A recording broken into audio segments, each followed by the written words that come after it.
This is the Brewer to Brewer podcast from All About Beer, a conversation that goes beyond the brew house and into topics that matter to brewing professionals and curious beer drinkers. Visit allaboutbeer.com and follow on social media. And to support journalism in the beer space, check out patreon.com/allaboutbeer. I'm Chris Johnson of Green Bench Brewing, and this week I am very glad to be talking with my friend Ashleigh Carter of Bierstadt Lager House. We'll get to that in just a moment, but first, this message.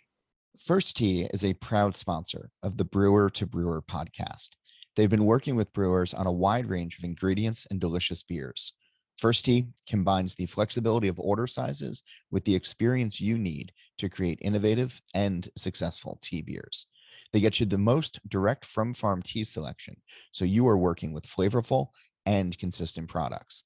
You can find more about First Tea's collaborations with brewers and tea ingredients by visiting blog.firsttea.com. That's blog.firsttea.com. Hey, Ashleigh, how you doing? Good. How are you? It's so good to see you. I kind of wish I was there in Florida, but I'm here. So I know you guys have although I was going to say it's hot here, you guys are going through a heat wave, right? It's crazy there. Dude, it's banana pants. It is so hot. It's 92. It's not, humid like where you are, but when I'm brewing, it is insanely hot. The whole upstairs of our tasting room is like a sweat box. Yeah, brutal. It's pretty warm here too, though. I mean, I think today is supposed to be the hottest of the last couple of weeks, I think. So I think by 3 or 4 p.m. today, it's supposed to be 94 degrees here. And of course our humidity is just crazy high. So it's pretty painful to be outside. If you're outside between 11 a.m. and 4 p.m., you better have a really good reason. It's how I feel. No reason. So Ashleigh, you and I have known each other obviously for several years now. And over that time have become friends, especially as I just sort of glommed onto you and just tried to learn as much as I possibly could from you. In your time as a brewer, I was kind of curious, kind of similar to you. I really grew up in the Tampa Bay beer scene. I didn't really brew anywhere else. I've never worked anywhere else in the brewing world. And so I'm somewhat isolated by that area. And I'm familiar with it, and I've seen it grow and change, and I've sort of adapted with it too. I'm kind of curious, you being in the Denver area, kind of growing up there and then cutting your chops as a brewer and then opening a brewery there. How have you seen not just yourself evolve sort of as a brewer, but also Denver and the area at large? How has that evolved over the time that you've been a brewer? Yeah, I mean, I think that's an interesting question. And, I think Denver is a little bit different than maybe even where you are, because we have so much influence from the outside, just having GABF here every single year, It was kind of funny when we were first starting to, work on this brewery, we kind of figured we would end up being here. I'm very close with my family, and being close to them and staying close to them physically is really important to me. But I've seen the Denver beer scene, it kind of doesn't know what it wants to be sometime. I'm actually I think it's a great place, and I think it's amazing that we have a bunch of different kinds of styles of beer here. We don't, necessarily have one thing that we're known for, I feel like down where you're at, sometimes it kind of gets lost in the, huge stouts with, I don't even know how you drink that in that weather. Well, I don't. Blown. Yes, you don't. My mind was blown when I went to Angry Chair. I was, oh my God. That's a whole other thing. Or, Florida Vice, we don't necessarily have a single trend that necessarily dominates, because there's so many different breweries, right? And we have a bunch of breweries that actually specialize in things. The thing that I'm always constantly surprised by, I started my brewing career here 11 years ago now as a professional brewer, is honestly, I find that our people who drink the beer, our consumers, are actually not that educated comparatively.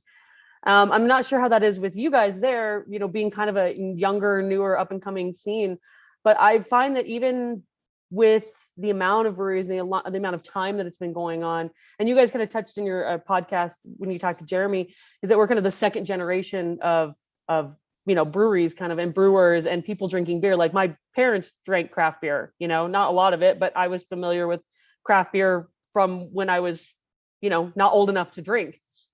Whereas my parents didn't have that, ahead of them. I am surprised by the lack of general knowledge by bars and restaurants around here about beer. They still don't know really anything about, serving pressure. I mean, there's a few exceptions, of course, to that, but serving pressure or clean glassware or foam.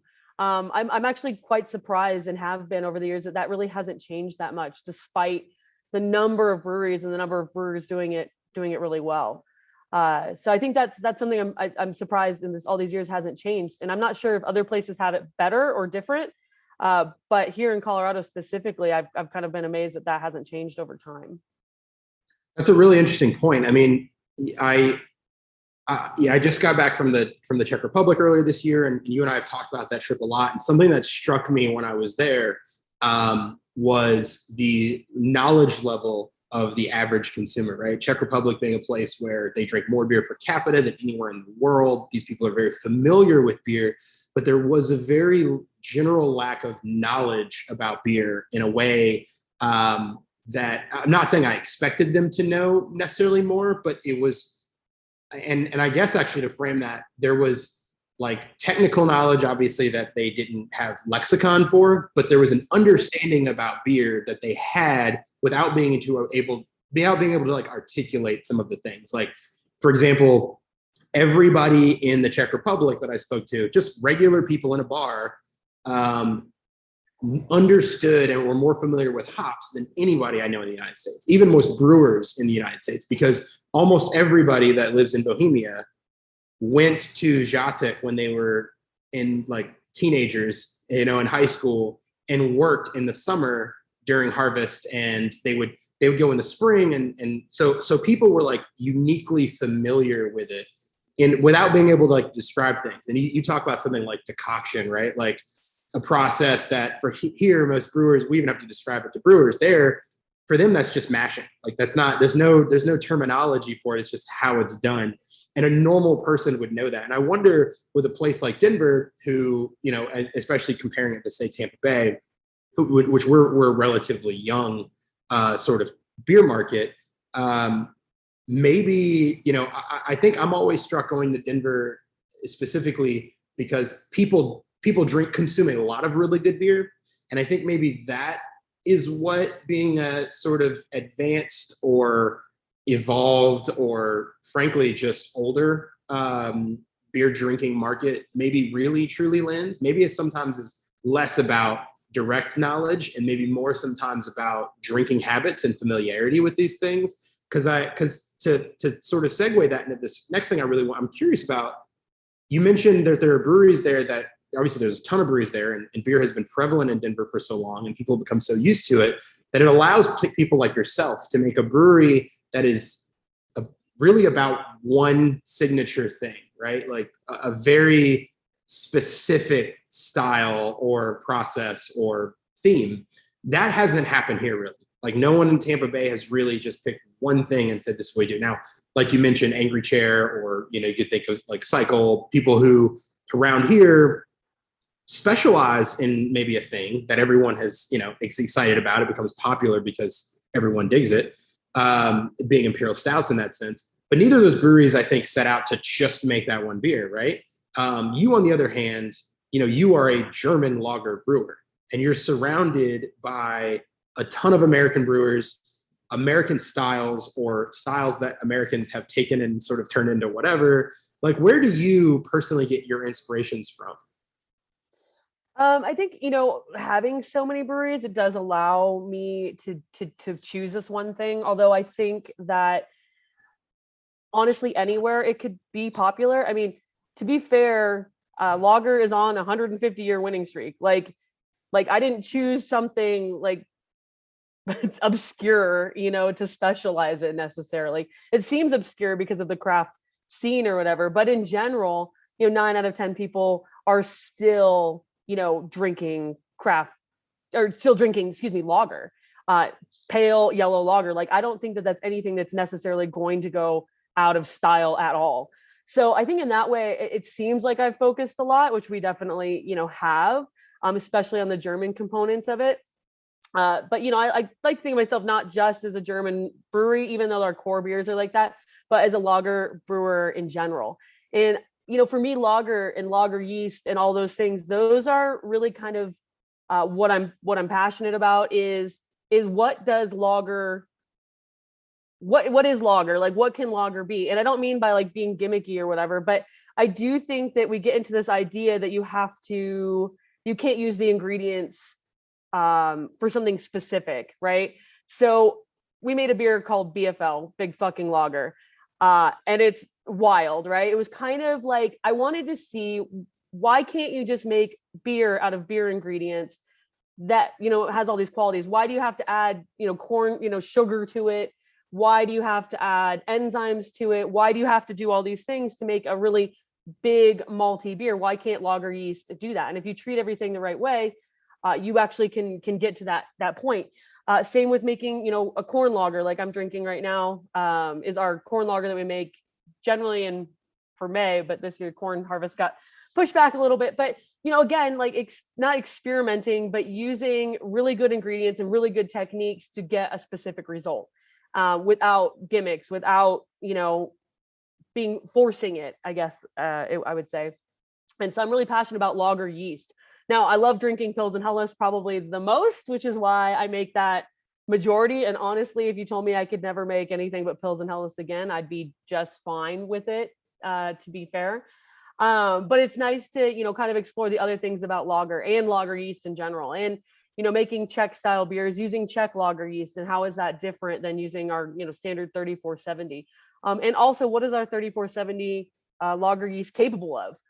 What can it do? I've made steam beer with it. I think that's a trademark thing, but I've made fermented it warm and made kind of like that kind of amber colored, with lager yeast. I've made gigantic beers, that BFL was 35 Plato, right? And used only lager yeast to ferment it down, and used our regular fermentation schedule and didn't do anything different except for pitch a shitload of yeast, and use some krausening and things like that. Just all the things that you can do with lager. Lager is not just one tiny piece. I do think if you want to call something a German style Pils, it should be a German style Pils. If not, it's just lager, and that's okay too. Trying to put all these beers in a bucket for some reason, I really understand that, just to get people familiar with them, because they're not really that familiar with them, to be honest. So that's my pet peeve about lager. But focusing on that thing, and I think being in Denver allows us to be able to do that a little bit, because if you want an IPA, you can walk across the street. Like, they're gonna go do it better. Like, why should I compete with Comrade on that, or any of the breweries? Because why should I make Brett, Saison, when OMF is winning medals at it and has a passion for it? Like, why should I do these things just because, people think that I should have more variety? We built a brewery to never have to do those things again. I never want to have anything in the tank I don't care about. And I only care about making lagers. So that's pretty simple for me. Yeah. Well, so, okay, I got a couple questions there. Number one is, if you feel that way, and obviously that's a personal sort of philosophy, like, why would I do this if OMF's down the street and they're making Brett Saisons? Like, I can go get one there. Why do you think OMF is making Pilsner? What do you think? And I say that as like not directly at them, but like anyone in general. Like, what is the point of, like, why do you think people make those things as well? I think sometimes I'm a brew pub, so I can serve food. I can also serve cider and wine and tequila sodas, which is everybody on Chatterdays. But that's a whole other crew of people. They drink plenty of Helles, though, to be fair. I think, like, when you're just a straight brewery, I think it's a little bit more difficult because people want to come there with a group of people and have variety. I honestly do think, because I'm able to offer those other things, and I could have a guest tap if I want to, that I don't really need to make those. Also, I think people should make whatever they want to make. And if they want to make all those styles, I don't think you shouldn't. I personally don't want to. So for me, I would find my job slash, what I've given my life to, extremely disheartening if I had to do a bunch of things that I didn't want to. There's already a bunch of things I don't want to do that I have to do, like laundry and shit, like I already don't want to do that. So why do it in the thing that's already really hard? Owning a business, and this is hard. It's difficult. It's not just coming in and making wort and fermenting it and doing that. It's a whole bunch of other things. And so if I had that other thing trailing me that I didn't want to do, I would find this extremely difficult. It's not exactly financially rewarding. It's not exactly like it's lifestyle rewarding. And so it's really important to my lifestyle that we do that. So I think, people should make whatever they want to. And if they want to make all these different kinds of beer, like, go at it, Haas. Right on. So this 35 Plato beer, which I've talked to you about this beer before. You're saying you didn't do anything else. You just pitched your lager yeast. You're fermenting pretty cold, obviously a shitload of it. Are you like aerating several times or multiple times, or just once and just let it ride? You said you're krausening, so you're adding yeast as you go, probably just to kind of keep fresh yeast, fermenting yeast kind of moving. Mm-hmm. So we did basically, like, I think the cool kids call it a double mash. I don't really know what they call it. 2 mashes for 1 boil. Yeah. Well, yeah. So we made our Oktoberfest basically recipe, which is double decocted, which is basically 50% Bark Munich and 50% Vienna. And then we ran it off, and then I used that as the water for the next mash. So mashed in another Oktoberfest using the wort as the liquid for the mash, did another double decoction on it. And then it ran off like you think it did. It's like maple syrup, trying to run off maple syrup, right? Like it's like 50 Plato. We did a lot of sparging from below, or underletting, I guess some people call it. I like to call it sparging from below. And it was like a 25-hour brew day for, I think we got like 16 barrels on our 30 barrel system. And I only boiled it for, 2 hours. I didn't boil for a super long time or anything. So fermented it at 9C, so a tiny bit warmer than we ferment everything else. Usually ferment everything else around 8.5C, and pitch a shitload of yeast. And we don't really oxygenate that much. We knocked out at our normal knockout temperature, which is like 3 degrees Celsius, so extremely cold. And you get a lot of oxygen, dissolved in there. We use compressed air instead of oxygen to aerate. And just let it go. And every day I was checking, making sure it was still chugging along.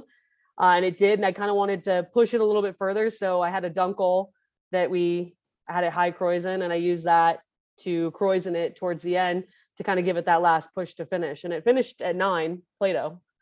So I was pretty impressed that we were able to get it to do that. But to me, that to me is a non-gimmicky beer that we used real techniques on to see, because, you see all these people making a lot of, hype beers, these gigantic stouts, they have to boil for, 15 hours or whatever it is, and add a bunch of sugar to, in order to get them to dry out. And I'm just was convinced that wasn't necessarily true. So I tried to use everything I knew about our yeast, and I had a lot of yeast, a lot of really healthy yeast, and knew everything I knew about, technique driven to make that beer. And I'll probably never make it again, but it's still tasting rad after 2 years, to be honest with you. That's awesome, man. Kind of like a barley wine-esque, Sure, yeah. And you're using like traditional German techniques. You're talking about krausening, and obviously like the idea of not necessarily needing more pure oxygen because you're using compressed air at a cold temperature. You're holding all that in. Were you saying that you took your Marzen? That was your foundation water, correct? But you said mash. Mm-hmm. Was it just like it was basically your foundation water? Or was like this wort beforehand? Because I've done that before too, actually, with a barley wine that I made with. It was the first time I did that technique. I did it with Chase at American Solera. We brewed a beer called The Obscure years ago, and that was the first time we did that. We did 2 mashes, and the second mash, the actual foundation water was just wort that we pulled off from the first mash. Mm-hmm. That's basically, I didn't pull off any. I just used all the wort as my mash in water. Yeah, so you used so it was no water. It was actually literally Oktoberfest. It was like 15 Plato, 16 Plato wort as my mash water. That is crazy. It was something. I don't know. I mean, it was, like I said, I wanted to do something like I you know, you kind of look around you and you kind of think like, why does it have to be, why do things have to be gimmicky? And I really true that's, I mean, I think it's the only thing that saddens me sometimes about this industry is I really don't care what you make, but I really want people to make things with integrity and make things out of real ingredients and not just make something that, you know, has a cool label or, you know, just for a shock value. And so it was kind of my response to that you don't have to do those things if you use proper technique, or you know, why do you have to make an Oreo beer with Oreos? Why can't you use ingredients that make it seem like those, you know, characters, right? Like it seems like that's possible, I guess, to actually use ingredients to coax flavors out and to use techniques to coax flavors out instead of just, you know, extraneously adding it. Yeah, I completely agree. I mean, obviously, like what you're talking about is something that I obviously find far more compelling than adding, say, a cookie to a beer. You know, I think with that said, I wonder sometimes, because obviously this is like all around me. I see this kind of stuff all the time. And while I don't typically partake in like making those things, part of it is a dual answer for me too. It's kind of similar to you. It's like, well, if someone else is already doing it, like, why would I do that? Number one, which really for me is like an excuse to not do it. Like I'm not really, I'm not like looking for a reason to do it. And then the second one is I'm just not as interested in that final product. I'm not as interested in consuming it for myself. And I tend to find that my favorite beers in the world are the ones that are made by people for something like and obviously those are made for the consumer. They're made because it doesn't actually matter what it tastes like. We're doing this because someone's going to buy it because I said there's Oreos in it. And so I'm doing it to sell it, which I get it. We're a business. We're supposed to sell beer and everything. But that never makes my favorite beer. It never turns into the best beer that I can think of. It's never inspiring to me. It doesn't make me want to make beer. It doesn't even make me want an Oreo. It just makes me like, you know, it's utterly uninteresting to me.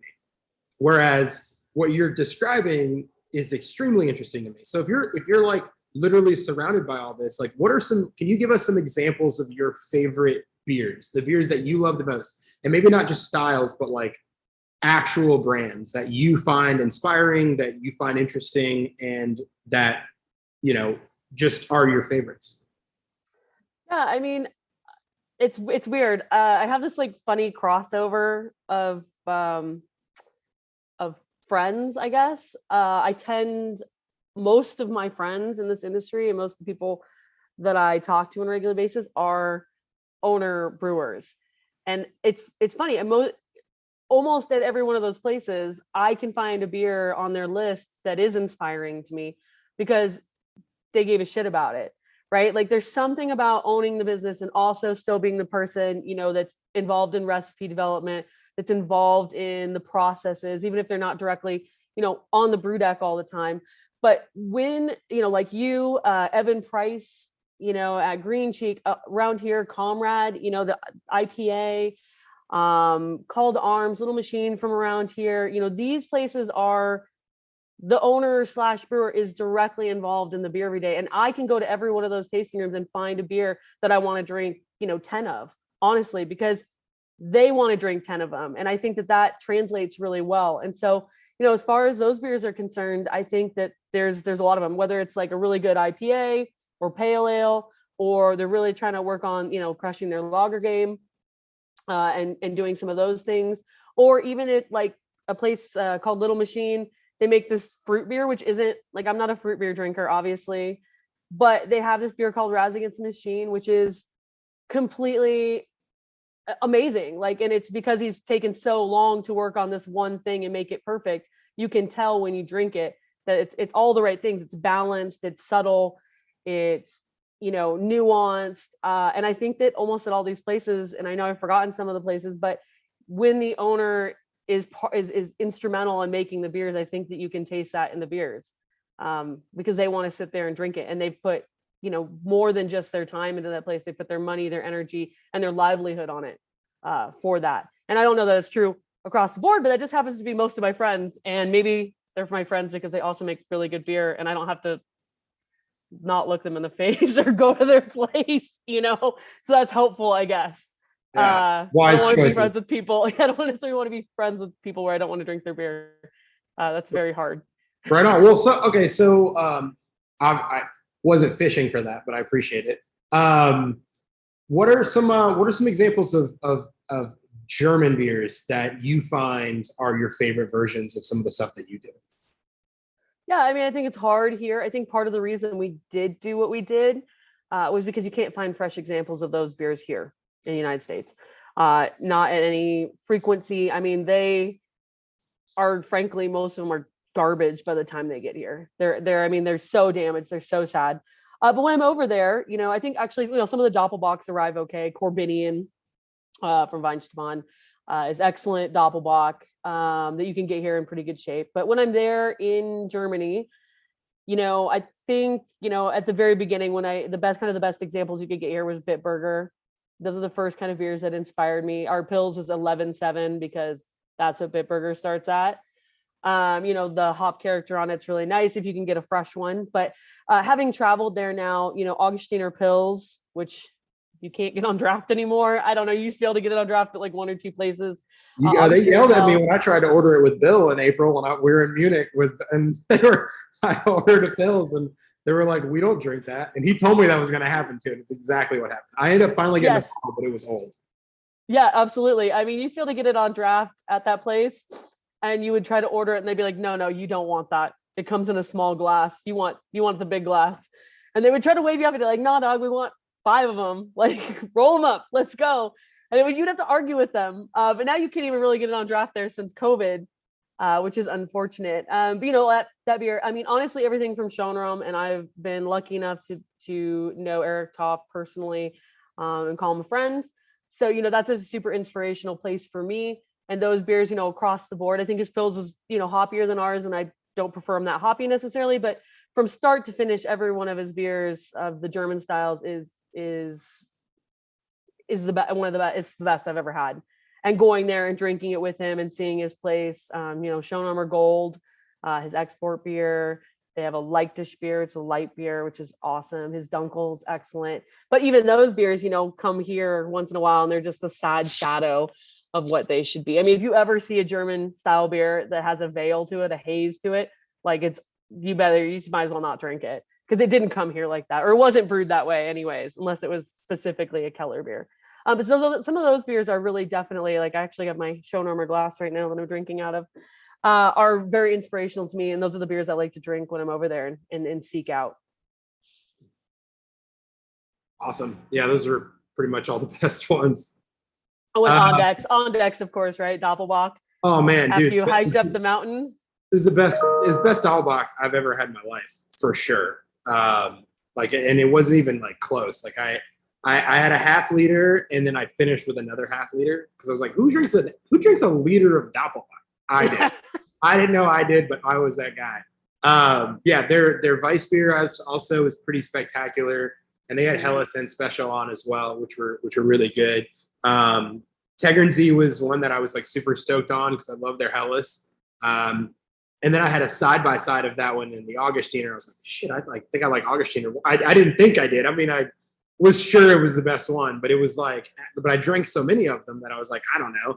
And then I had them side-by-side, and then I was like, oh my God, the Augustiner Hell is so good. Not that I'm shitting on Tegernsee at all, because that beer is ridiculously great. Like, I'm really nitpicking. Well, there's so much nuance. Yeah, it's so much nuance. I think, and obviously Doppelbock at Ondex, I mean, part of it is you walk up 4.5 miles up the hill, which isn't necessarily a hard walk, but you're kind of there. It's kind of like Disneyland, honestly. It's wild. If you had all the money in the world, I don't think you could build that, and and Doppelbock there, is only 8% or 7.5%. It's not what we Americans have botched into, 12% Doppelbocks. They're actually reasonably alcohol. So yes, I mean, that is the testament though to making this style of beer, to making lager in general, is that even if it is too alcoholic and you don't necessarily want to drink more of it because of the alcohol content, you don't not want to drink it because of the flavor. Like it has that kind of another one. Like you want to drink another one, even if you shouldn't because of, alcohol content or whatever. But every single beer, including Doppelbock, has that quality to it, is the wanting to drink another one. For sure. Yeah. I mean, that's something that's pretty apparent. The Ondex Doppelbock, I'm pretty sure it was like 7.2, 7.5%, maybe. It wasn't above 7.5. And of course, like in my head, I'm assuming bigger than that because it's like all I see in America. And I saw that's what it was. Oh, awesome. But I still didn't think I was going to drink more than one, and I smell it and I taste it. And I swear to God, I think the first thing I said when I tried was like, I'm going to drink another one of these before we leave. Like I knew it already. I already made up my mind. And to your point, walking up the sort of hill, up the side of this mountain before you get there, it's like a 4.5 mile walk from the train when you get up there. And it's incredible. And you got to walk back down. And so when you get up there, it's like time for a break. It's time for a rest. And so, you start crushing beers and then you're like, well, now that I'm here, I might as well just keep going. To that end, we're going to go ahead and take a break for ourselves here. We'll come back in just a few with Ashleigh Carter of Bierstadt Lager House after this message. First Tee is a proud sponsor of the Brewer to Brewer podcast. They've been working with brewers on a wide range of ingredients and delicious beers. First Tee combines the flexibility of order sizes with the experience you need to create innovative and successful tea beers. They get you the most direct from farm tea selection, so you are working with flavorful and consistent products. You can find more about First Tee's collaborations with brewers and tea ingredients by visiting blog.firsttee.com. That's blog.firsdtea.com. All righty. We're back with Ashleigh of Bierstadt Lager House. Ashleigh, let's shift gears a little bit from talking about Germany, because this does remind me of your assistant brewer and husband, Bill. The worst assistant brewer. You have to that's right. Sorry, you're right. It is the worst assistant brewer. Yeah. He's so Bill's been brewing for quite a long time. He has a really cool, personally, I think it's a really unique perspective on beers. He's really picked what he's enjoyed in the world. He's kind of, decided how he feels about it. But however, is always willing to try. That's something that blows my mind about this guy who has his mind made up. He's also so excited to try stuff. How do you think, could you tell us that he's influenced you over the years? And how do you think that he continues to maybe help you achieve your goals? Yeah, first of all, we call him the worst assistant brewer because I am the head brewer and he keeps saying that he will never be my assistant. So he is definitely the worst assistant because I still have to find all the tools and he's like a home run. He's like a batter after a home run, right? He just hits the ball out of the park and just tosses whatever he has in his hands away. Like there's no telling where it's going to be, where it's going to show up. Anyways, some of the things I love about him. I'll use that loosely. But part of the reason, that we got together in the first place was because of our mutual love of things and love of these beers. He's been in, I think this is his 26th year. He did his 25th year in brewing last year. He still, makes wort. His tagline is, I make wort and have a good time. Doesn't really do any cellar work or anything, but I think it's amazing that he still has that want to do that, like a little bit less these days than he has before, but he still wants to be in the brew house and he really does love being there. We've helped each other in this way. This is an idea he had a long time ago, is opening kind of an all German style brewery. If I weren't here, it'd be more German than Germany is, which is definitely not me, which is why it's a little more diverse than that, because I'm not German. And while I do love it, I also love the other things that we can do. But, in that way, I've helped him kind of realize the things that he wants to do. And he's gotten everything that he's wanted to achieve in a brewery necessarily, is building this place that makes these perfect styles, that makes these beers. And, I've always been there to, execute them basically. And from our relationship from the beginning is a lot of that, like he might have an idea. I have my own ideas, of course, but then I will, figure out a way to execute some of those things. That's just kind of my personality. So, he's obviously influenced me. I mean, he taught me about lager from when we were together at Dry Dock. He taught me about, the fermentation, and brought back these beers from Germany that I'd never tried before, because at that time, even 11 years ago, it wasn't as wild as it is today, but there was still a lot of, stuff out there. And I don't know, something about it clicked when he was like, you want to find the best beer on the list, or how good a brewer is a 3 malt, 2 hop, 1 yeast beer under 5%. And that's how you figure out if these people know what they're doing. And so that kind of just stuck with me. And I've always been kind of this weirdo perfectionist where I just want to do something over and over and over and over again till it's perfect. And I don't really have an innovative side in me necessarily. I could make the same thing all the time. It wouldn't bother me. I just want it to be consistent and perfect over and over again. But, I think in that way, we really have balanced each other. It's been, putting together this brewery. It's kind of weird. I've seen him, go from being my boss, and I'm not his boss. Trust me. If I said that here, he'd freak out. I'm definitely not his boss. But I definitely am in charge of things around the brewery. But, having him there to always taste things, to bounce things off of, we have both always had the same kind of, thought about this place. Like, there's not a lot that we disagree on, especially fundamentally.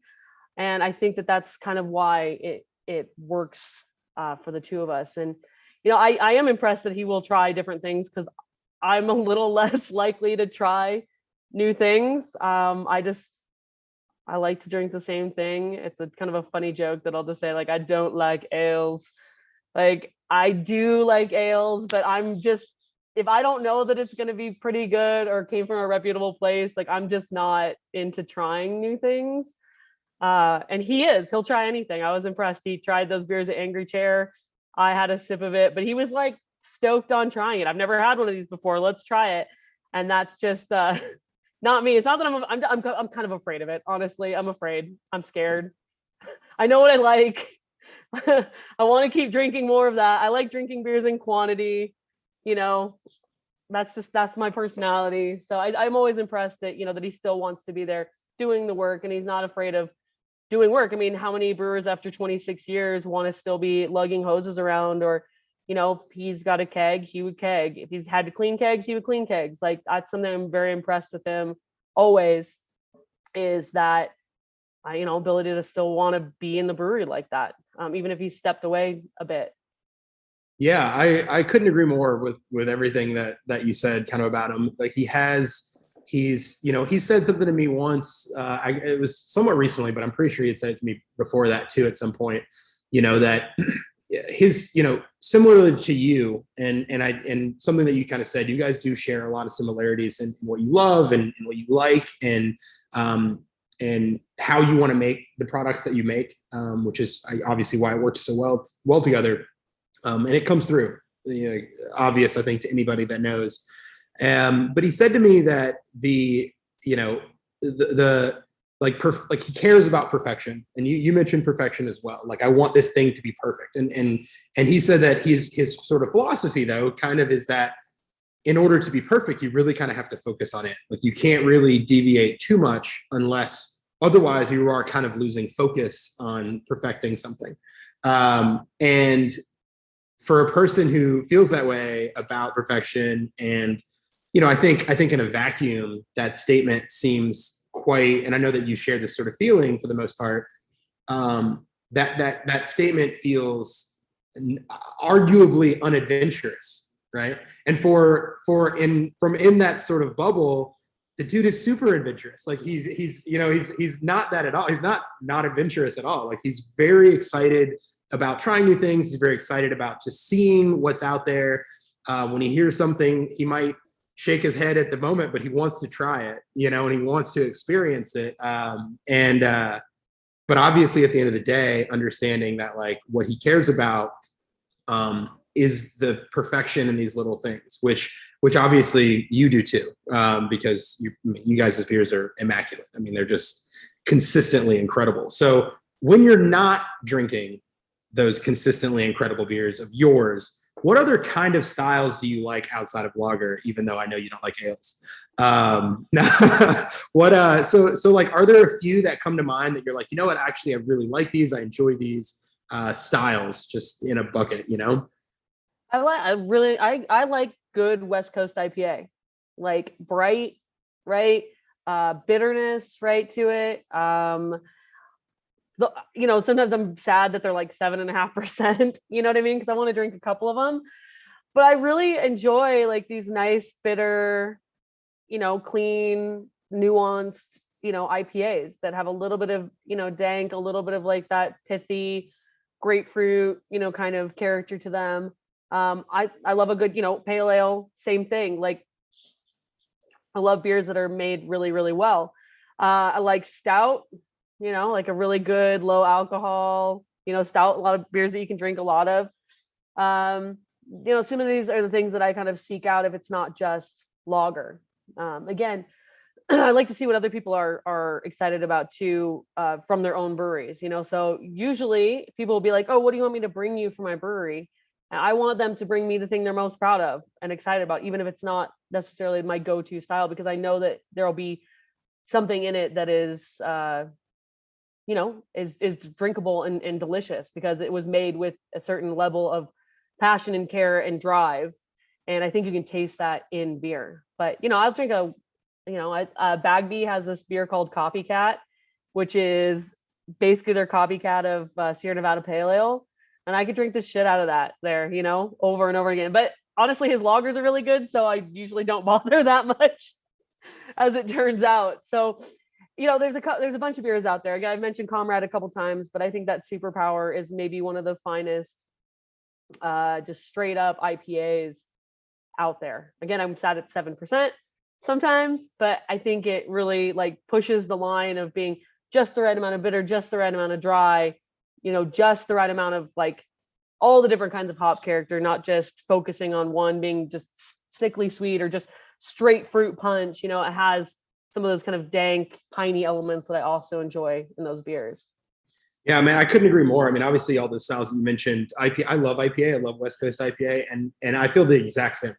I say this sometimes to people because it happens a lot speaking to either consumers or family members or friends that are not like in the beer world, and they'll go drinking with me, which of course is like, buckle up because we're gonna drink. Don't try to keep up. Yeah, don't try to keep up. It's not safe.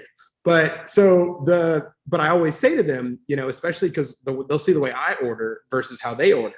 And most of the time, any one of them will order, some higher alcohol stuff. They'll be in that 7 to 8% range, like a lot. And they're like, what are you drinking? I'm like, I'm drinking this 4.5%, 5% beer all day, or several of them. And what I've always said to them is like, I enjoy drinking entirely too much to like alcohol.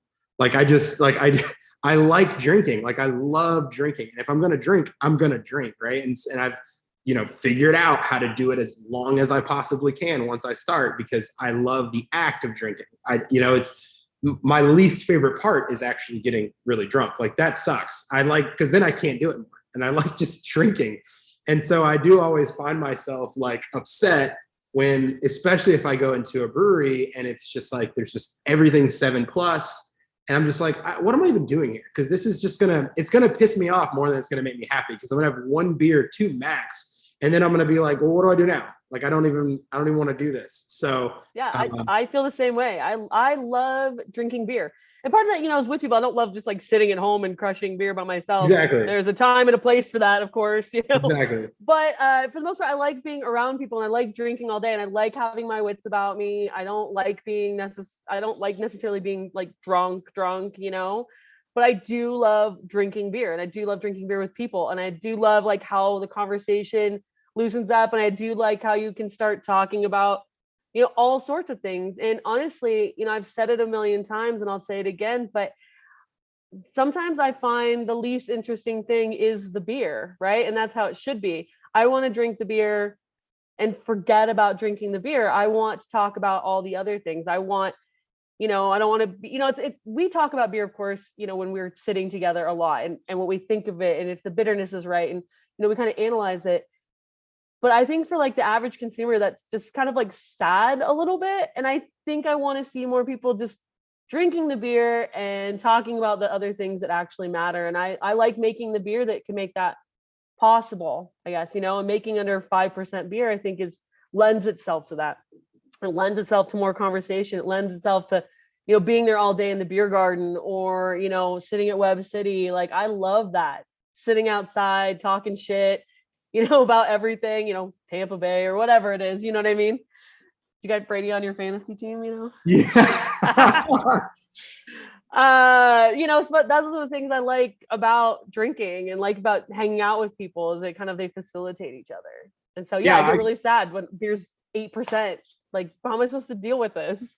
I know. I completely agree. I walk in, I look at that tab list. Like I'd rather cry than than anything else. Cause I'm like, oh no, dude, I'm trying to drink all day. Speaking of which, like the corn lager you're drinking, obviously when I was there last, like it was like, I was crushing. That's the one you do with Finn's Manor, right? Yep. God, that beer is so good. And it's like so drinkable. And I think like to something that you just said, right? Like sometimes my favorite times and like our experiences drinking is when kind of the beer is the least important thing at the moment, for sure. But unfortunately for that to really happen, the beer really usually needs to be very good. And like the times in which the beer is the least interesting thing is when it's so well made that I have no problems with it. Like I'm not distracted by it. I'm not like thinking about it. I'm like the first few sips, sure, I'm like, man, this is phenomenal. But then eventually it's just phenomenal. And I don't have to think about that anymore. It's already decided. It's already written. It's finished. Like I will drink this all day long. I don't have to think about this thing anymore that I know is going to be excellent every time I pick it up. And those are always what I'm looking for. And that corn lager is definitely one of them that I could do that all day.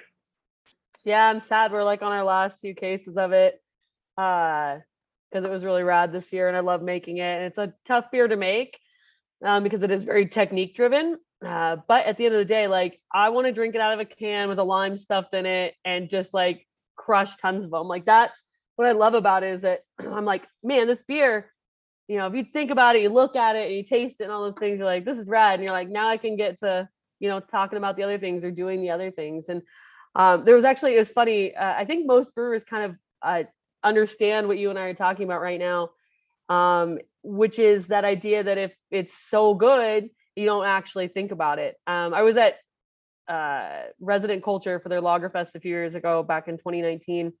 And I was sitting there with Kevin Davey from Wayfinder and Lisa Allen from Peter Allen and Bill and myself. And their lager was tasting like phenomenal that day. We were just like in the tap room, just crushing beers. And Chris came over, the owner brewer at Resident Culture, was like, how's the beer? And we're like, haven't really thought about it. And he's like, that's like the best compliment ever, right? Like we're crushing 4 or 5 or 6. By the way, that night ended up a little bit rough because there was a bunch of Fernet involved, Amaros.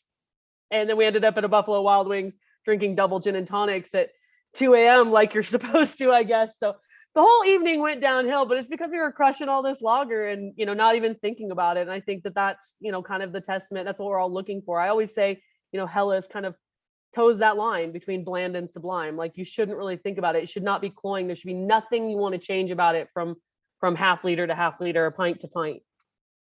Yeah, completely agree. I'm going to ask you a couple questions now. We're going to bring in some more like Czech sort of thoughts. I kind of want to get your opinions on some stuff. Obviously, you're a German brewer first and foremost. Most of your techniques and process and the beers that you guys produce are mostly German.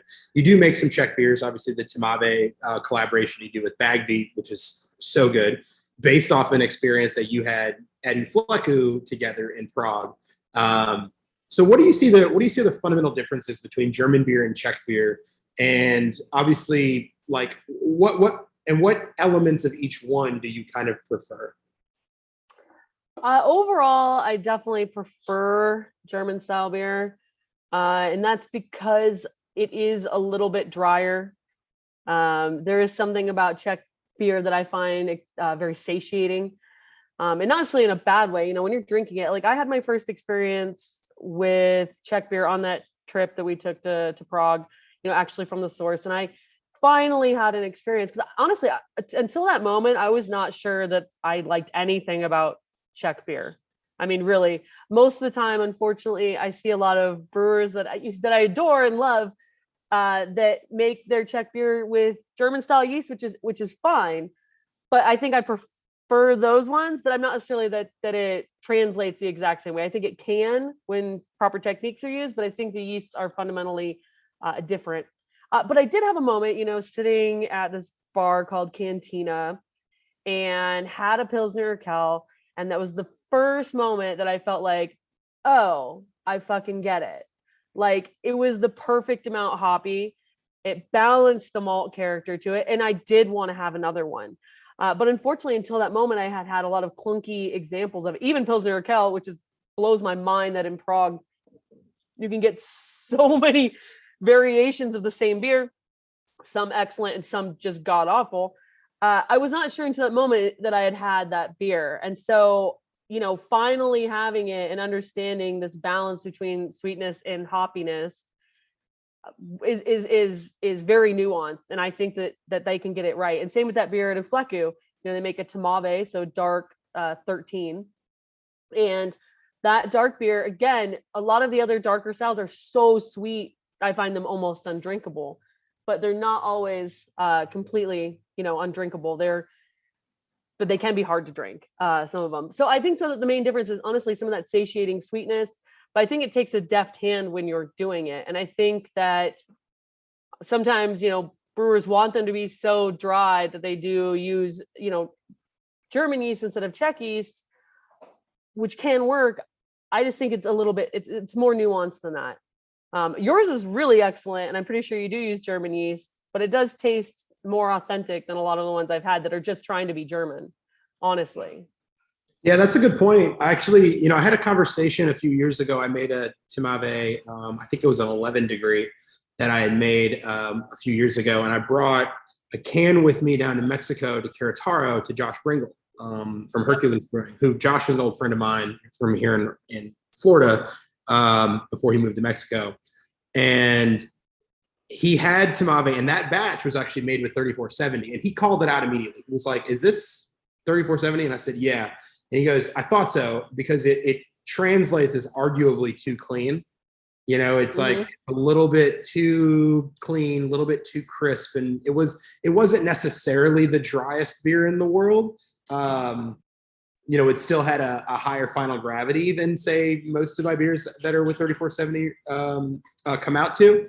But it for sure had sort of a cleanliness to it. Oh, thank you, sir. James brought me a Spark, our smoked. Hey, I have one too. I'm going to have one here in a second. In there. Nice. Very good. Got on drafts and Bierstadt mugs. Doing it right. Cool. Enjoy it. Thanks, buddy. So I had to text my order in real quick. So he called that out, and he was like, it's still clean. You should try using a different yeast next time. I'm curious what you think. And so I went down this pathway of trying different yeast strains, and I started pulling in some Czech yeast. And that I use, obviously this, but I use Augustiner a lot as sort of our house sort of yeast. We use 3470 quite often too, but most of there it is. Cheers. Is Augustiner. And actually I find, having gone back and forth between Czech yeast and that, I actually kind of not necessarily prefer, but I almost can't tell that much of a difference between the Czech yeast and Augustiner specifically. I can with 3470. He's right. It is cleaner. It is a lot crisper, even softer a little bit. There's something, just super clean about that yeast that does that. But I find Augustiner gives me a arguably more authentic sort of version of Czech beer, even if I use the Budvar yeast or the Pilsner Urquell yeast, which I've used both of those. But most of the time, Polnica, our Czech lager, the one we do year round, that one is usually Augustiner, because we always use that yeast anyway. We've, ferment it virtually the same. But that beer does actually finish at a higher gravity than most of our German lagers. With that said, to your point, when I was in the Czech Republic, it was the same thing. I would go to a bar and I would drink Pilsner Urquell because it's the only beer they had, and it would be god awful. And then I would walk across the street, and it was one of the best pints I ever had in my life of the exact same beer. And I found that throughout Prague and some other places in the Czech Republic. And I think I sort of started to feel like, or realize as I was there for, the full week, it's not about the beer. And actually, if you talk to people, they won't say what their favorite beer is, because there's really just kind of one or two or five beers around, at all. What they'll say is their favorite place to drink beer. And I found that to be super unique to the culture of Czech people and drinkers specifically, even unique to Germany or other places near them, was that they had their favorite bars, their favorite tank bars that poured it the way they wanted. And the only other place that reminded me of that was kind of the UK, where I know you just came back from the UK, which I was going to ask you how that trip was.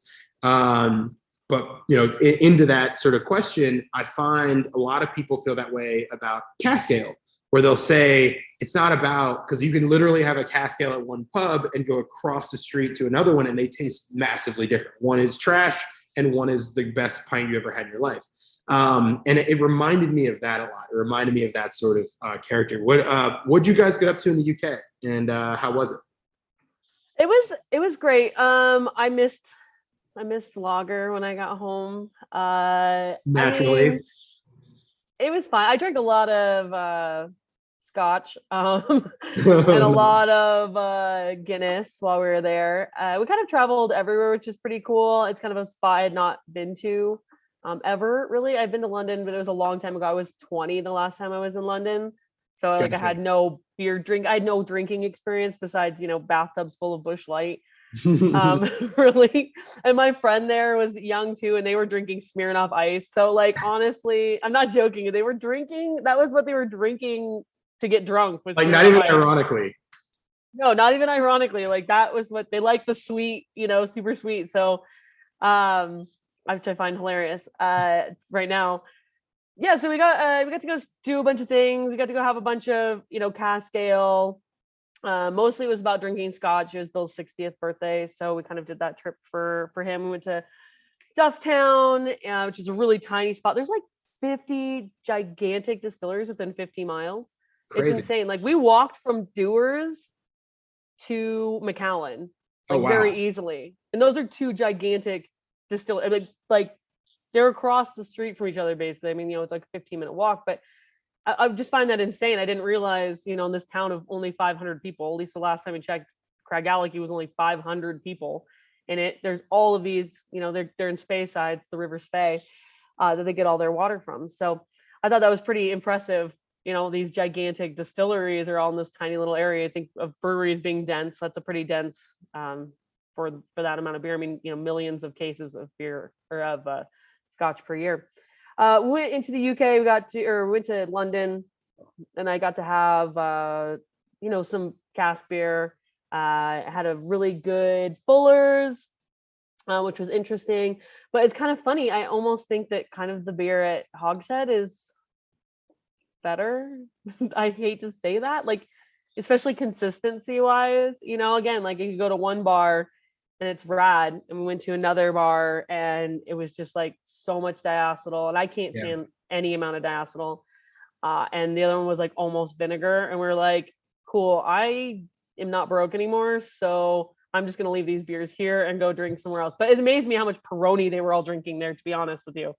Most oceans of Peroni. Yeah, that's the majority of a lot of those pubs. They're just pouring continental lager, like a mass-produced continental lager for the most part, like a Peroni, or even Stella. I saw a ton there, and it's all over the place. And to your point, Hogshead's incredible. I mean, I think I don't think people realize the caliber of of pints that Kirby's kicking out at Hogshead near you in Denver. You're spoiled with that, because I mean it's definitely the best proper pint I think I've had in the United States, several times over every time I go, and consistently oftentimes better than a lot that I get in the UK. So I'm with you there. I'm gonna transition real quick and actually ask you a couple more questions about about what you guys do. You basically single-handedly kind of created what has become a just almost requirement, part of a brewery opening now, which is to have a Lucre faucet. obviously there were other people that were using Lucre faucets at the time, but you were definitely the one who people would come to CBC or GABF every year, and it'd be packed, and every brewer would watch how you guys poured beer, how you guys cared about having foam on the beer. And specifically, everyone was like, what the hell are those faucets? It happened to me. I literally bought them because of you. I'm actually literally wearing a Lucre shirt right now. Yeah. And I bought one because of you. I poured my beer because of you the way that I did. And I learned over time some of the other techniques and sort of proper check techniques to pouring. But at the time I didn't know. I just really loved the appearance. I loved the flavor that those gave. How do you feel when you see that at every brewery now, number one? And then why did you choose that faucet? And what was that experience like, being like basically the first to do it, or one of them? Yeah, thank you for saying that, because I mean, it's hard to like look. When we opened this place, one of our expressed visions and goals was to change the way that beer is served in the United States. That was literally on Bill and I's top of our list, what we wanted to do. And part of that is, over time, you see all these really cool old ads, right? Where you see foam just like coming over the top. I mean, you can watch any commercial, Budweiser, Michelob Ultra, like it's in a Michelob Ultra glass. When have you ever seen a Michelob Ultra glass, for the record? With like amazing amounts of foam. Of course, two people have a bottle, one person has a draft. Like you have to showcase one person has a can for some reason. They're all drinking together at a bar, and they all have different kinds of this. But other than that, like you can see the foam and how beautiful it is. You get some old timey photos that took like 10 minutes to take, and there's foam on these beers, for that amount of time. And it's just kind of amazing that we kind of have gotten to this effect in the United States specifically, of kind of that McDonald's effect, right? Where the ads look nothing like what you're getting, basically. And so kind of the idea was like, why does it have to be that way? Like, we coming into these tasting rooms, some of them unfortunately adopted, the shaker pint and the quick pour, whatever. We decided that, when you come to our place, this should be the best place that you get our beer. And that also includes educating people about what foam is, and it includes, how do I want my beer served to me? Like I say this all the time, like I want people to have the same experience that I want to have. And that's, with foam, the way it's supposed to be, the way you would get it, honestly, almost anywhere. I mean, even the most innocuous bar in the UK, anywhere, drinking any beer. I mean, I got Guinness in a Guinness glass. I was in a bar in Glasgow and I saw a Bud Light glass. Like, it was fucking gorgeous too. It was the most gorgeous glass I've ever seen. And the beer was poured in a Bud Light glass. A Bud Light was poured in a Bud Light glass in Glasgow with an amazing amount of foam lacing down the sides as the guy was drinking it. And I was just like so sad. Like, that is from here and we cannot get that experience here. And so part of it was getting that experience here, is how to serve beer and how to experience it. And I remember one of the first GABFs we were open, we had a brewer come upstairs. I don't remember who it was, but you could just see like they ordered one of every beer and sat down, and all of them were, sat down perfectly, because I install the fear of God into these bartenders. To be fair, they do a really good job and they believe in it too. But all the beers came perfect, the perfect amount of foam, everything. And I saw him kind of like stand up. And when he stood up, he kind of looked around. He was like, where am I?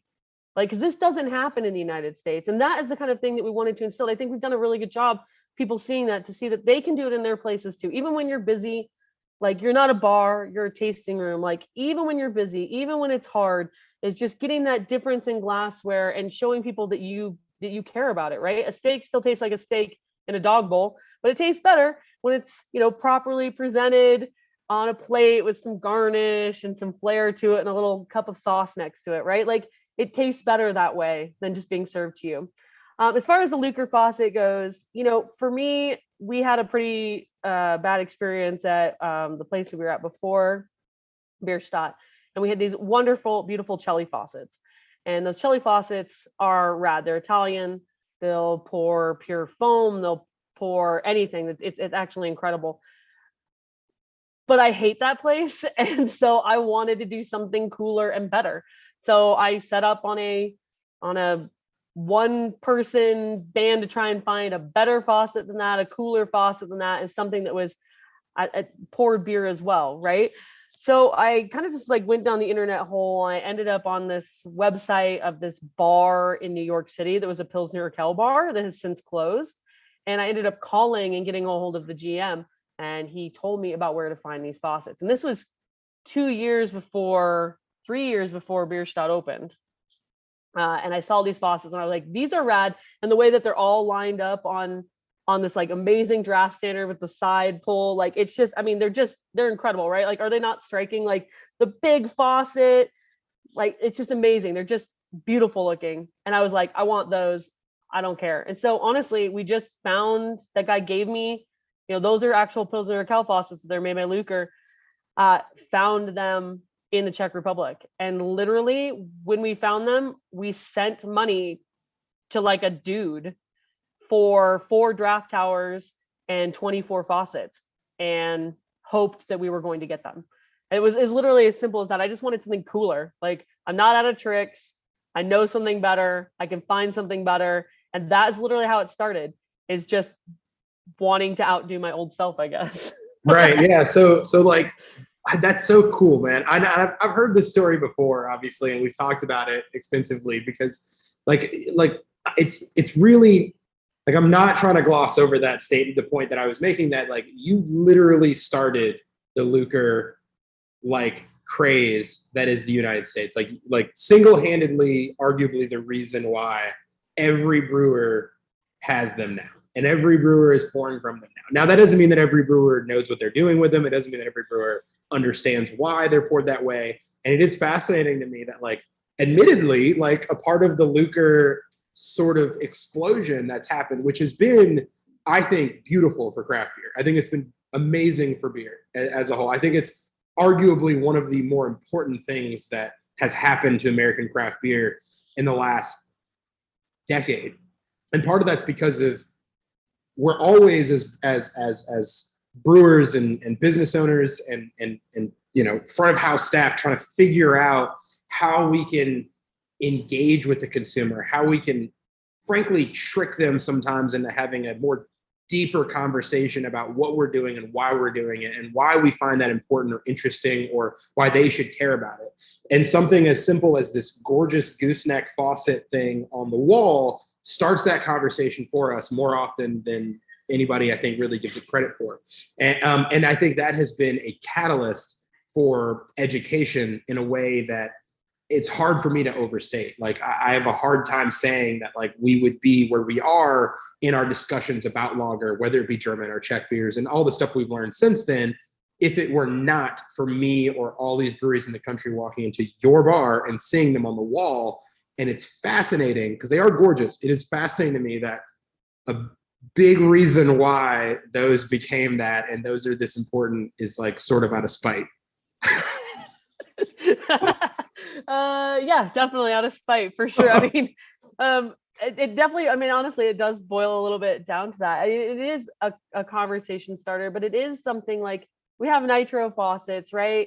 Or whatever. Like, I think that anytime you start just caring about that part of it, I mean, it's amazing to me, all the things that we do, right? You're sourcing ingredients, you're putting together a recipe, you're trying to figure out what malt, gives you the right character and all these things. And then when it comes to serving it, especially here in the United States, right? It's on a disgusting brass faucet that's leaching, that into the beer, over time.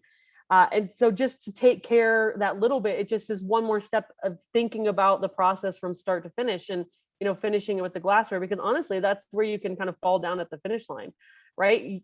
You have your packaging people, they can screw up the beer more than your people on the brew house. Like, the closer you get to service is the more you can ruin it and the more you can uplift it too, right? If you package it really, really well, like, that beer can be better because of that. The consumer experience can be better because of that. Again, when you're pouring off of any faucet and just caring about it a little bit more, that gives a different consumer experience than the other thing, even if they can't understand what that is. Yeah, completely agree. Completely agree. And, like to that point, love it or hate it, we are here now with a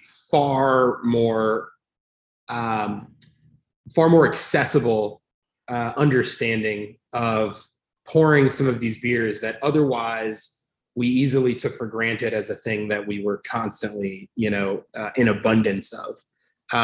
Speaking of those faucets being so beautiful, you have like one of the most beautiful brew houses in the country as well. It just got sexier too.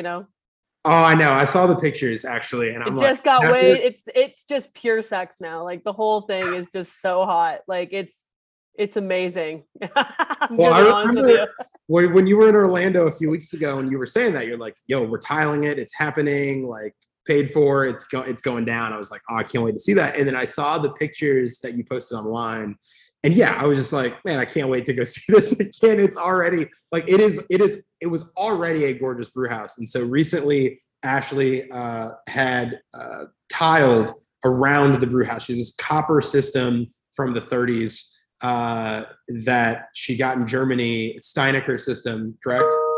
Hutman. Hotman, that's right. Steinecker was the last one that you brewed on. Sorry, you bring all these awesome old brew houses. And so this Hutman system, and so she has like now tile sort of skirts around the brew house. It being obviously not just aesthetically, just dominant, I think, in the brewing world. Why was that so important to you? Why was it so important to you that you use an authentic brew house, that you went through the trouble of doing that you didn't just have engineered something to your specs the way you want it from anyone that you possibly could have? And obviously, and there's some modernity to your brew house. You have an external calandria, and there's obviously some more. Sorry, I got an email. There are some more, modern sort of things that are on it, which in all, even older brew houses like that now in Germany, like that's the case. There's, underneath that curtain, there's obviously some more modern things going on. Is there anything on there that you sort of wish you had as well? I guess starting with why you did it and then sort of what it is and having brewed on it now, how you feel about it? Yeah, it's from 1932. To be honest with you, it is just made to make those beers. Like it wants to make those beers. I mean, it hates anything above 16 Plato. It hates everything above 14 Plato, really, to be fair. Like that place's money spot is a 12 Plato, all malt beer. Like it absolutely just crushes that. I'm not sure, like, I know you can like engineer things to be the way you want to, especially with enough money. I'm not sure that you can necessarily do what that brew house does for the cost that we got it for, honestly. And honestly, it's really awesome to make beer on. I'm not gonna like pull myself away from like how cool it is. Like there's so much history in there. It was built in 1932, pre-World War II. All of these things. Like it's gorgeous. I mean, that copper too does some things for yeast, reducing sulfur and things like that. The yeast nutrient naturally, and it just is meant to make those kind of beers. It was set up for decoction automatically, right? The radius of the lauter tine makes it so the malt bed isn't really. It's not even 18 inches, right? Like everything about that system was made to do what it was supposed to do. And so, for us, like we have some modern things that we've tied to it, of course, an external calandria instead of direct fire. We have, a couple different pumps and stuff like that we've added to it. But the system itself is essentially set up the exact same way it was with where we got it from. And so, I really like making beer on it. There's just something about, all those things kind of tied together. And I do love the way it looks. And now that it has its like really sexy skirts on it, it's even cooler, I guess.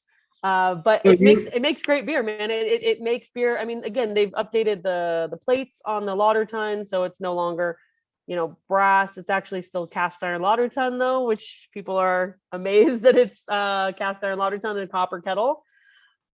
And I was freaked out by it at first, but now making beer on it for so long, I think it makes really consistent, great beer from start to finish.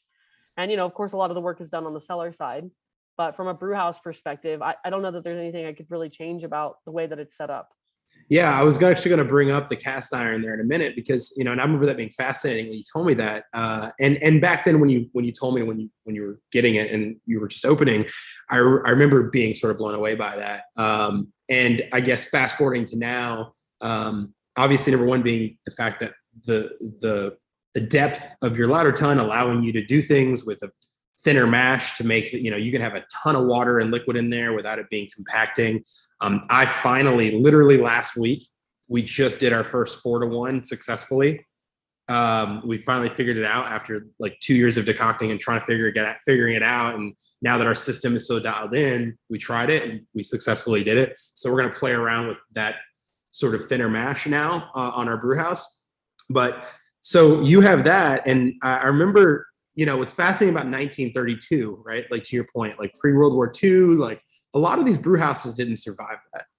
Most of them didn't. And actually, when I was in the Czech Republic, I was at Ferdinand, and they have a full cast iron brew house, which I hadn't seen that since I had seen your brew house. And then it reminded me of that. And I talked to them about it, and they were like, yeah, well, the Nazis came in and they ripped all of our copper out and turned them all into bullets.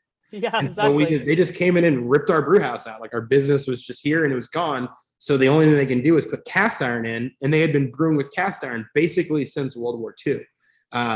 And I was like, well, and people around me were like, no way, like that can't work. I was like, well, actually it does. Like, Ashleigh at Bierstadt's has a ladder ton that's cast iron. It was the only place I'd seen that before, but that's what that reminded me of, which I thought was so fascinating. Yeah, I mean, it's surprising that it survived that long. It's surprising that it wasn't scrapped into bullets during that time, So, it's kind of a really cool piece of histry, and she's working great, just letting her be. She leaks a little here and there, but oh well. I could easily say it's one of the coolest brew houses that I've ever brewed on. Just being there with you guys, it's so rad. So it's obviously very established that you like lagers. We know that. What other German style beers, are out there that, you love, or that maybe you're interested in brewing, or are you not, and why? I'm thinking about stuff like Kolsch or alt beer, Goza, Weiss beer, which I know you and I have talked quite a bit about Weiss beer. And even maybe like Vienna lager. Like what do you feel about those beers? And do you plan on making them, or why don't you, if not? So I've made Vienna lager before. The only beer really, I haven't made Schwarz beer. There's a couple of beers I haven't made. As far as like the ale side or whatever, I am just not really interested in making those. I think Hefeweizen, for example, Weiss beer. I used to make a lot of Weiss beer. And the thing that strikes me about Weiss beer, it's kind of amazing. It gets kind of lumped into, like, if you're a German style brewery, you make both these things, because honestly, the techniques for that are nothing like the techniques for making lager. And that thing, you can do it over and over and over and over again, but and not have it turn out the same way.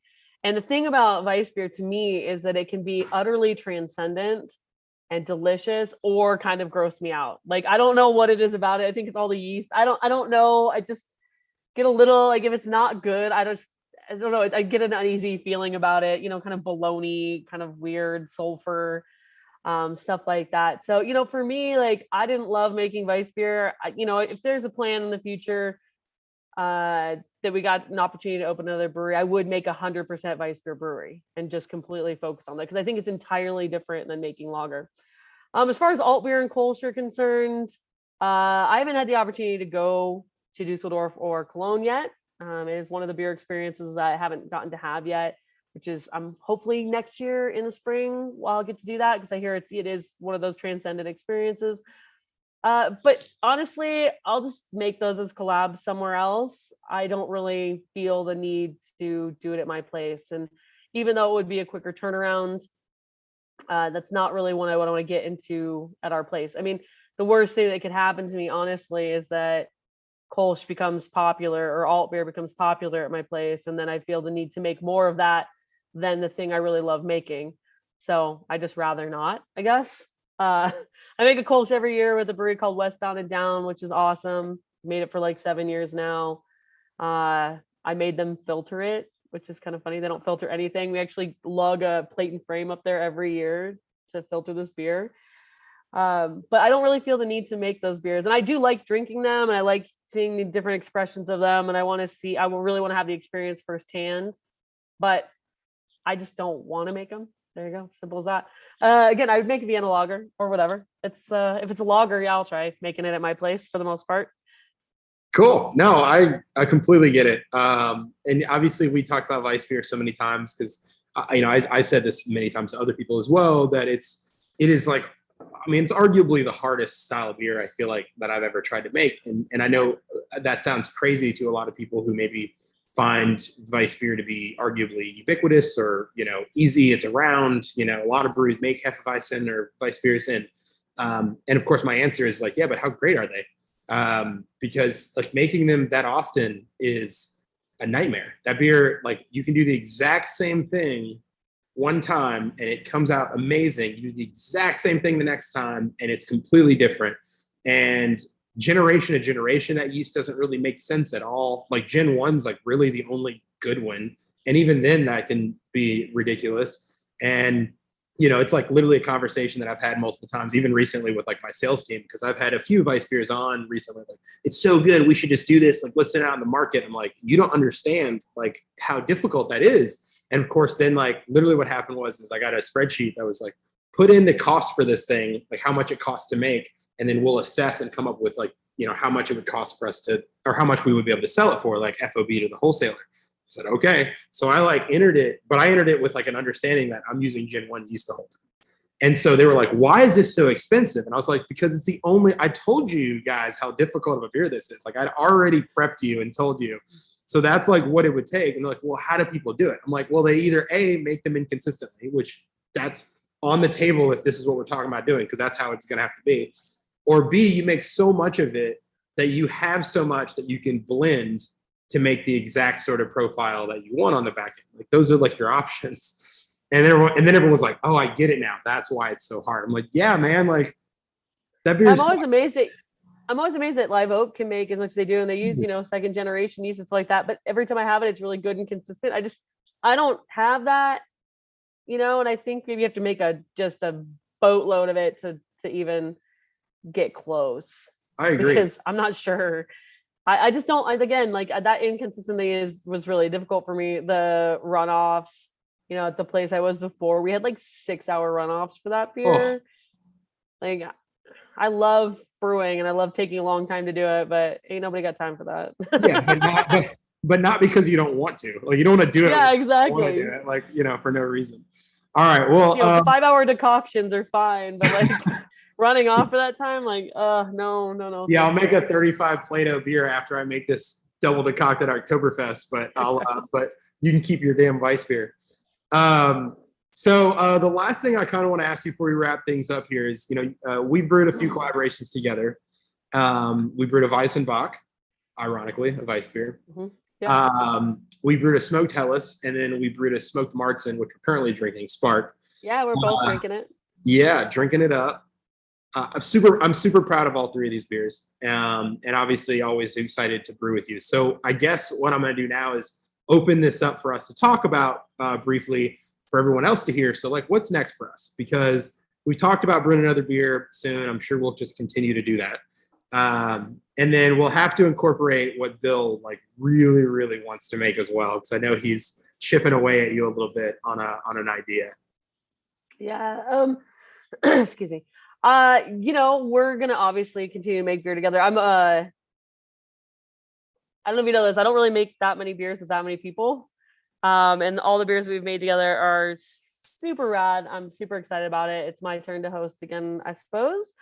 What is it? Czech 11? Is that what it is? Yeah. Well, so that's what Bill want to make. I mean, that's fine. I'm excited about it. I'll let it happen, but I got to drag him along a little bit. Yeah, because I'm pretty sure, like, because I make a 12 degree, and then we were talking about making an 11 degree Czech lager, and then we immediately went to another brewery and they had an 11 degree. So he's like, "Fuck it, we're making an 11 and a half." And I was like, "Yeah, okay. Exactly." I guess I better get really good and dialed in. I should be able to do it. Always those single batches are kind of nerve wracking. You're like, okay, do I have everything set? But use some of that Raven malt, which is undermodified, do a triple decoction. Like this, it sounds super rad. I'm very excited to go ahead and do that. Obviously making beer with you is exceptional because we put all the things that we know. And the thing about making collaborations that I think people forget sometimes is in their best form, they are awesome, right? Like you learn some stuff, you eat tamales, you drink beer, you talk about beer, you learn about beer, and you kind of like meld these two things together. And that's the best part about collaboration when it's done properly. On its other side, it can be used as just a purely marketing tool. And I, never really want it to be that way. But always making beer with you and making a couple smoked beers and doing this, I think it's going to be like super fun. Like I'm excited. My new tanks are supposedly going to show up. I don't know. They were supposed to show up on July 5th, which it's not July 5th anymore. Allegedly, they're supposed to ship yesterday, but I just got a text message saying they're going to call us about something. Bill's outside right now actually talking to them. So hopefully it's not all screwed up. Hopefully they'll show up at some point. And then I'll have a little more flexibility to make a couple more seasonals and collaborations and things like that. Maybe make a double batch of it. But yeah, I'm very excited about making that. And like I said, I got to string them along a little bit longer, but yeah, we'll do it for sure. Awesome. Yeah. I love how he feels like, you do a good job of making Bill do like kind of feel like he's sort of in control of that, chipping away. And you're like, dude, I'm just going to let you keep thinking that until. Yeah. Yeah. It's good. So we got a Czech 11.5 coming at some point. Yep. I'm excited about it. Like you said, triple decoction, Czech beer. Like you mentioned, Raven malt. This is malt from Moravia, from the Czech Republic. And it's going to be rad. So yeah, thank you, Ashleigh, so much for spending time with me. No, thank you. I'm sad that we're not drinking just beer together. We got to a couple weeks ago though. So that was cool. Hopefully we'll see you soon and, get to talk more shit and drink more beer. Absolutely. I'm looking forward to it. Perfect. All right. Well, that's it with Ashleigh. She will be back on the next episode, having a host of her own in a conversation.